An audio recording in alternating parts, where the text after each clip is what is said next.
Find it hard to eat healthy with a busy schedule? In this video, I'm going to give you my favorite nutrition tips to lose weight and maintain muscle for people on the go.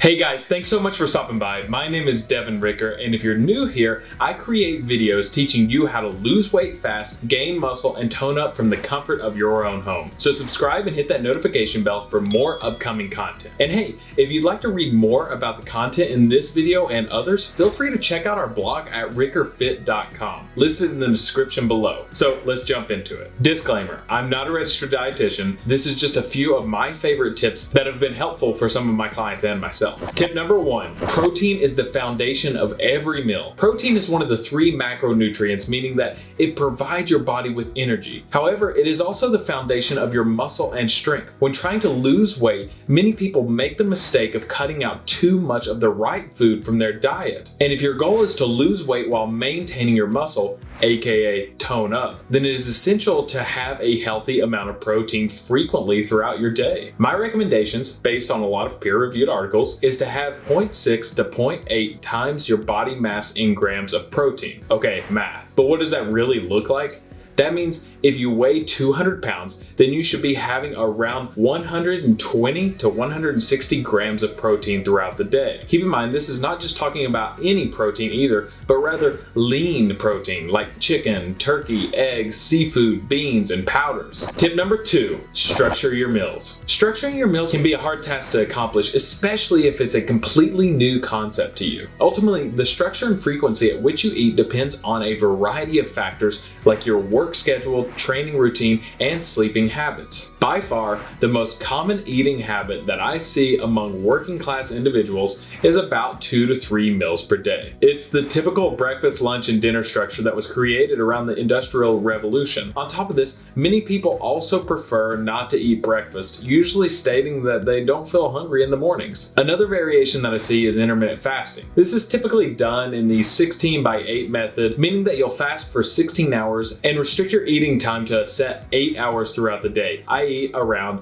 12 to 8. Although this is the most common method of performing intermittent fasting, there's a lot of other ways to do it. Finally, and I'll preface by saying this is my preferred method of nutritional structure, you can do it with 4 to 6 meals spread evenly throughout the day. Now, often when people hear about eating 4 to 6 meals a day, they automatically think they'll gain weight eating that often. However, that's just not the case, and the reason some would believe that is most likely because they're used to eating meals the size of a typical breakfast, lunch, and dinner. In this method, you don't necessarily eat that much. Instead, you have about the same amount, it's just spread evenly throughout the entire day. This is typically seen as the most healthy way to eat, as there are so many different benefits to having a constant stream of nutrients available for your body. Given these different structures, how can you optimize the 2 to 3 meals intermittent fasting or 4 to 6 smaller meals throughout your day? First things first, and the same goes with any diet habit or tip, the trick to losing weight is having a calorie deficit, aka having a hypocaloric diet. Likewise, the trick to gaining weight is the opposite. It's having a calorie surplus, aka a hypercaloric diet.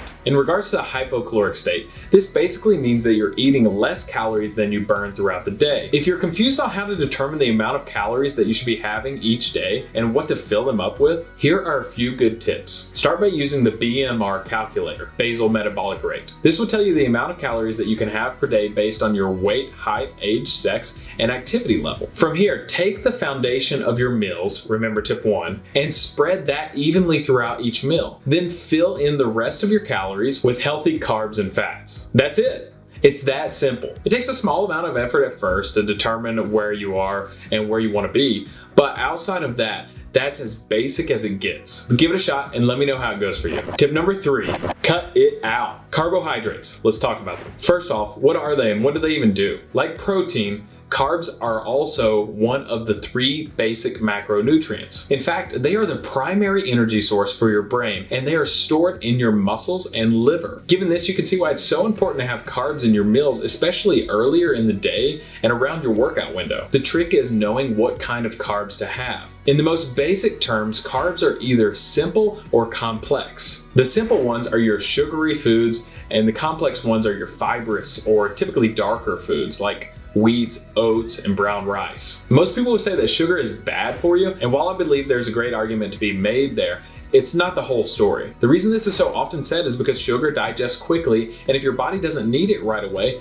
it'll get stored. And you know what stored energy is? Fat. Having said this, there are times when your body does need that energy right away. The best examples are during and right after your workout, a cardio session, or a sporting event. That's why Gatorade, a very high sugary drink, is known as a sports drink. Outside of these times, I agree that it wouldn't be the most beneficial thing to have, and you want to lean more in the direction of the complex carbs. So practically, what does this mean for you? It means that if you simply structure any sugary carbs into your meals, do it around the workout window. Otherwise, cut it out and just leave the rest of it to your complex carbs. Here's a quick tip that I utilize that could be beneficial for you. On the days that I work out, I have my carbs before, during, and after my workout. And then I kind of taper them down throughout the day. On days that I don't work out, I have complex carbs first thing in the morning and then taper them throughout the day. Give this a shot. And very often when my clients just cut out carbs after 5 p.m. on days they don't work out, they see a really good amount of weight loss within a matter of weeks. And of course, to make this work best, we have to talk about the next tip. Tip number 4, meal prep for the win. Meal preparation is where you actually plan out and even have your meals cooked ahead of time.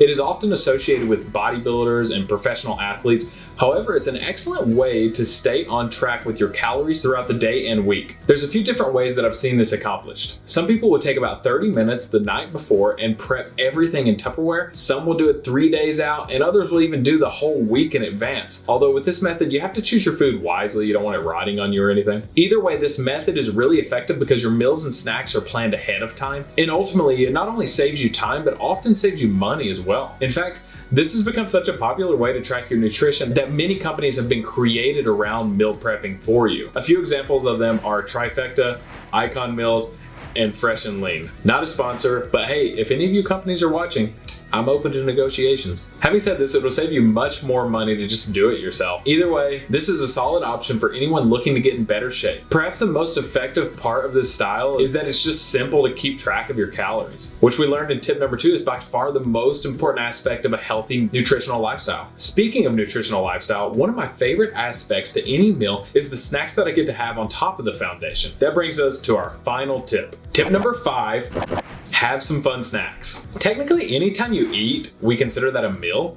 That's why reaching 4 to 6 meals a day actually isn't as difficult as many people believe. In fact, I actually just have about 3 to 4 meals a day and count my shakes and snacks as the other 2. The trick to snacking though is to have the right types of snacks. While I actually recommend veggies with most meals, they can easily be a snack at any time of the day as well. Why is that? Because they're full of micronutrients to keep you healthy on top of being so low in calories that you could basically consider them negative. This is because it will take your body more energy to digest the vegetable than the energy that it actually provides for your body. This seems to be especially the case in vegetables that are high in fiber like broccoli. Yum, my fave.